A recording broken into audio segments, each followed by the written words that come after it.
नमस्कार, सुनो समाज में आपका स्वागत है। आज सुनिए जय शंकर प्रसाद की लिखी कहानी रूप की छाया। काशी के घाटों की सौध श्रेणी जाह्नवी के पश्चिम तट पर धवल शैलमाला सी खड़ी है। उनके पीछे दिवाकर छिप चुके। सीढ़ियों पर विभिन्न वेशभूषा वाले भारत के प्रत्येक प्रांत के लोग टहल रहे हैं। कीर्तन, कथा और कोलाहल से जाह्नवी तट पर चहल पहल है। एक युवती भीड़ से अलग एकांत में ऊंची सीढ़ी पर बैठी हुई भिखारी का गीत सुन रही है। युवती कानों से गीत सुन रही है, आंखों से सामने का दृश्य देख रही है। हृदय शून्य था, तारामंडल के विराट गगन के समान शून्य और उदास। सामने गंगा के उस पार चमकीली रेत बिछी थी। उसके बाद वृक्षों की हरियाली के ऊपर नीला आकाश, जिसमें पूर्णिमा का चंद्र फीके बादल के गोल टुकड़े के सदृश अभी दिन रहते ही गंगा के ऊपर दिखाई दे रहा है। जैसे मंदाकिनी में जल विहार करने वाले किसी देवद्वंद्व की नौका का गोलपाल। दृश्य के स्वच्छ पट में काले काले विदु दौड़ते हुए निकल गए। युवती ने देखा, वह किसी उच्च मंदिर में से उड़े कपोतों का एक झुंड था। दृष्टि फिरकर वहां गई, जहां टूटी काठ की चौकी पर विवर्ण मुख, लंबे असंयत बाल और कोट पहने एक युवक कोई पुस्तक पढ़ने में निमग्न था। युवती का हृदय फड़कने लगा। वह उतरकर एक बार युवक के पास तक आई, फिर लौट गई। सीढ़ियों के ऊपर चढ़ते चढ़ते उसकी एक प्रौद्रा संगिनी मिल गई। उससे बड़ी घबराहट में युवती ने कुछ कहा और स्वयं वहां से चली गई। प्रौढ़ा ने आकर युवक के एकांत अध्ययन में बाधा दी और पूछा, तुम विद्यार्थी हो? हाँ, मैं हिंदू स्कूल में पढ़ता हूँ। क्या तुम्हारे घर के लोग यहीं हैं? नहीं, मैं एक विदेशी निस्सहाय विद्यार्थी हूँ। तब तुम्हें सहायता की आवश्यकता है? यदि मिल जाए, मुझे रहने के स्थान का बड़ा कष्ट है। हम लोग 2-3 स्त्रियां हैं। कोई अड़चन न हो तो हम लोगों के साथ रह सकते हो। बड़ी प्रसन्नता से आप लोगों का कोई छोटा मोटा काम भी कर दिया करूंगा। अभी चल सकते हो? कुछ पुस्तक और सामान है, उन्हें लेता आऊं। ले आओ, मैं बैठी हूं।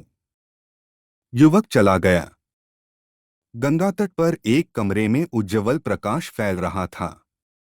युवक विद्यार्थी बैठा हुआ व्यालू कर रहा था। अब वह कॉलेज के छात्रों में है। उसका रहन-सहन बदल गया है। प्रौद्रा परस्ती हुई बोली, क्यों शैलनाथ, तुम्हें अपनी चाची का स्मरण होता है? नहीं तो मेरी कोई चाची नहीं है, दूर बैठी हुई युवती ने कहा। जो अपनी स्मृति के साथ विश्वासघात करता है, उसे कौन स्मरण दिला सकता है? युवक ने हंसकर इस व्यंग को उड़ा दिया।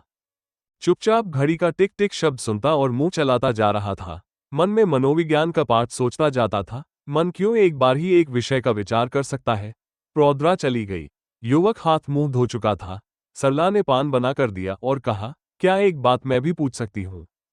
उत्तर देने ही में तो छात्रों का समय बीतता है। पूछिए, कभी तुम्हें रामगांव का स्मरण होता है? यमुना की लोल लहरियों में से निकलता हुआ अरुण और उसके श्यामल तट का प्रभात स्मरण होता है। एक दिन हम लोग कार्तिक पूर्णिमा नान को गए थे। मैं बालिका थी। तुमने मुझे फिसलते देखकर हाथ पकड़ लिया था।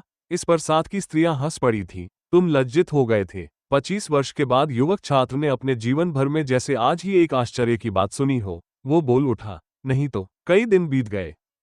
गंगा के स्थिर जल में पैर डाले हुए नीचे की सीढ़ियों पर सरला बैठी हुई थी। कारुकार्य खचित कंचुकी के ऊपर कंधे के पास सिकुड़ी हुई साड़ी, आधा खुला हुआ सिर, बनकिम ग्रीवा और मस्तक में कुमकुम बिंदु महीन चादर में सब अलग अलग दिखाई दे रहे थे। मोटी पलकों वाली बड़ी बड़ी आंखें गंगा के हृदय में से मछलियों को निकालना चाहती थीं। कभी कभी वो बीच धारा में बहती हुई डोंगी को देखने लगती। खेने वाला जिधर जा रहा है उधर देखता ही नहीं, उल्टे बैठकर डांड चला रहा है। कहाँ जाना है इसकी उसे चिंता नहीं।